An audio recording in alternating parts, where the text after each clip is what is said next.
Alright, howdy everyone. The time is 10:06 p.m. and it is May 23rd. This is another update from Great Lakes Weather regarding the potential for a washout later this week with some heavy rainfall potential, and it looks like there's going to be quite a bit of rain on Wednesday, Thursday, and Friday. So we're going to take a look at that on the Weather Prediction Center's website, on the Storm Prediction Center's website, just the potential for excessive rainfall coming up in the next couple of days. So we're going to be taking a look at that, and then also what is going to be coming up in the long range, which doesn't really look like too much is coming in the long range, so that's probably some good news to pay attention to. But make sure you're on all of our platforms. It's just a little bit of a pop-up reminder for you.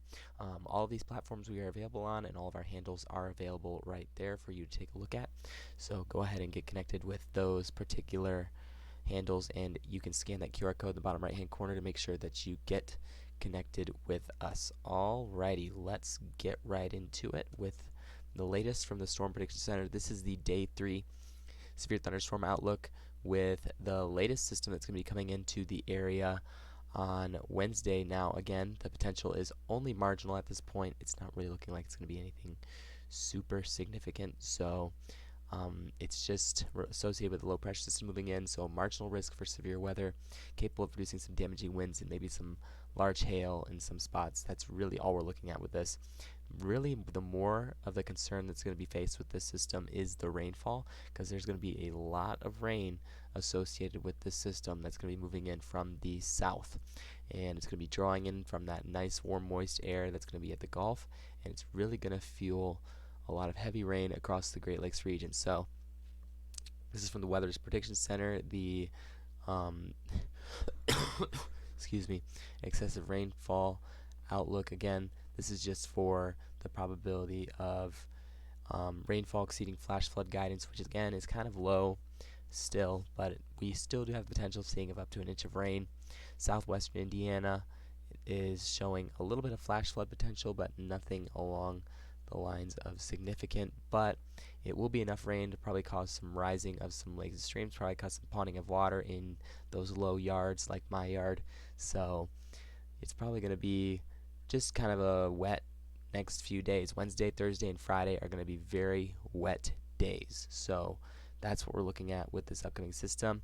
Now the models are really depicting a similar scenario among all three of the models, but some of them are showing differences in regards to severe weather potential across the Indiana region as it moves in. So let's take a look at that. First of all, let's take a look at the nationwide model. So right now all is quiet across the Great Lakes region, maybe a little bit of rainfall in southern Ohio connected with that system moving through there in the North Carolina region. So let's progress this and show the movement of these storms eastward. We had some severe thunderstorm events in Texas today.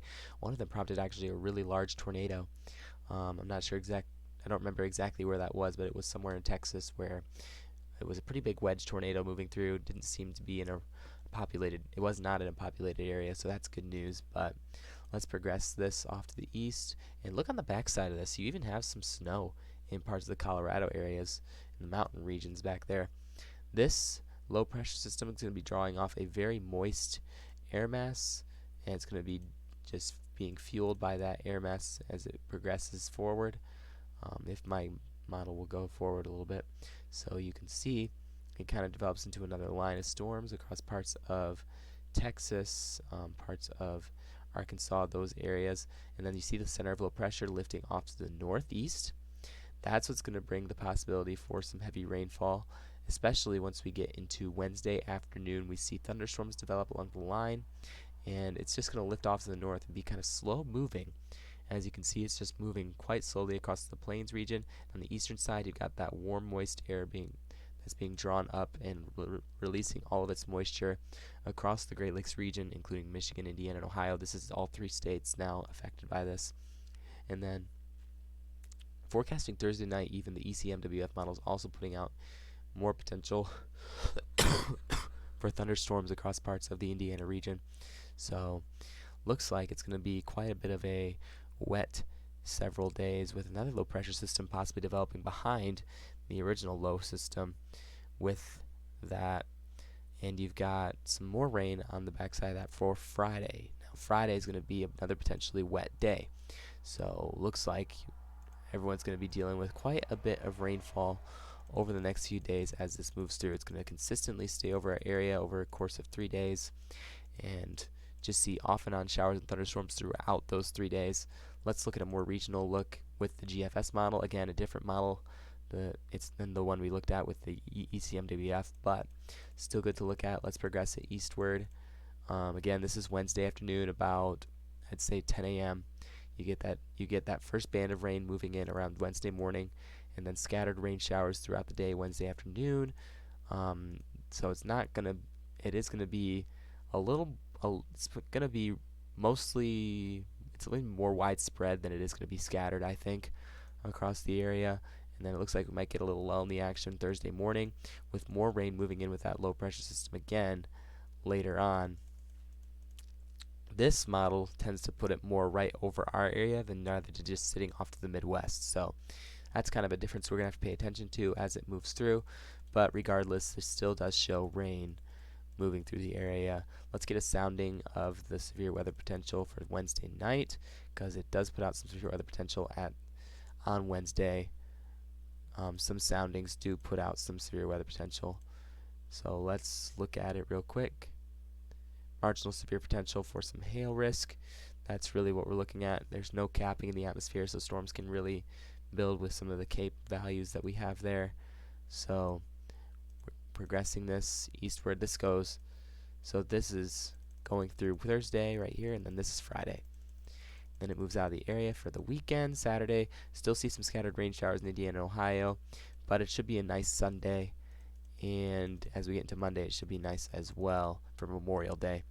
Now, Tuesday we're going to want to pay attention to, because Tuesday night we are looking at the possibility of a meteor shower, one that has been brighter, well, more active than in the past couple decades. So it's going to be a very intense meteor shower May 31st, the night of May 31st. So as we get around this time frame, currently GFS is putting out the potential for some rainfall during that time frame, but I want to pay attention to this because you could see up to 1,000 meteors per hour with the upcoming event on May 31st with the meteor shower that's coming in. It looks like remnants of a comet will be releasing a bunch of meteors over the area. So that's going to be really something for astronomers to look out for. So we'll be watching that carefully. Let's look at the NAM, getting that severe weather analysis from this. So going into Tuesday, Wednesday, actually this right here is Wednesday around 10 a.m. and then we get later on in the evening, Thursday night, you get the development of some showers and thunderstorms across parts of southern Indiana, showing marginal severe potential. It really looks like this model's putting out something a bit more exciting for Thursday rather instead, with some soundings showing some tornado potential across parts of southern Indiana with that nice curve that's on the hodograph, and not much capping in the atmosphere as well. So gonna want to pay attention to that forecast as it rolls through Thursday. But again, it looks like the SPC is saying Wednesday night could be the better time frame for maybe some severe weather potential, but I want to get a look at this time frame when these storms begin to develop, which is at about 81, the 81 time frame. Let's pull the model forward to, oh, the model's not updated enough just yet for that.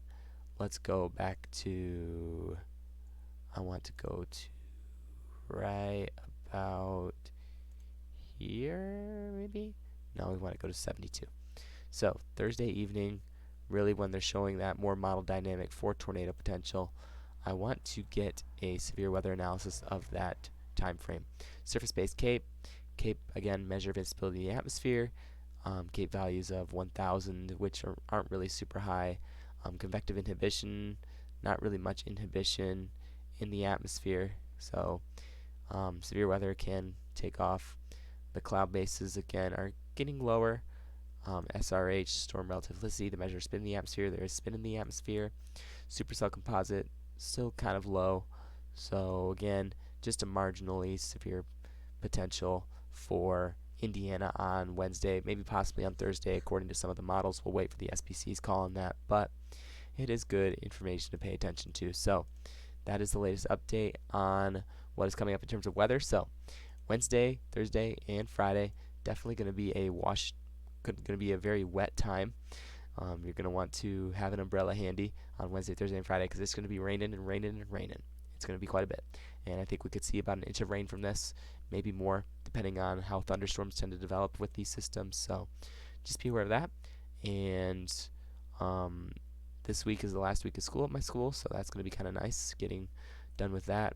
But after this system moves through, we're going to see another cool down into the 70s before it warms back up to the 80s for next week, and then I'll have more updates in regards to what is coming for that next week later on. So I'll let you know when that happens, and have a good rest of your day.